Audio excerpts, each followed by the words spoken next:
Hello বন্ধুরা, আজকে অম্বা বিচি কালকে লেগেছে। অম্বা বিচি কথা লাগার সঙ্গে সঙ্গে না আমার ছোটোবেলার কথা মনে পড়ে গেছে। আমাদের বাড়ি তো গ্রামে জটেশ্বরে, আর আমাদের বাড়ির সামনে অম্বা বিচির মধ্যে সবাই না ছোট্ট ছোট কাপড় দিয়ে ঘর বানাতো, আর তার মাঝখানে ছবি রাখতো।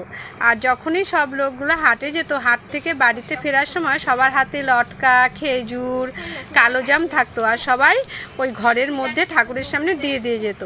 আর যারা না দিত তাদেরকে সবাই দড়ি দিয়ে গেট আটকাতো। যতক্ষণ পর্যন্ত খেজুর লটকা না দিত ততক্ষণ ওদের আটকে রাখতো। আর এক ঝাঁক বাচ্চা সবাই মিলে দৌড়ে দৌড়ে যেত যখন হাট থেকে সবাই ফিরতো। কি মজাটাই না লাগতো দেখতে অম্বাবিচির মধ্যে। এখন তার সেসব কিছু নেই, কিন্তু অম্বাবিচি আসলে আমার সেই কথাগুলো মনে পড়ে যায়।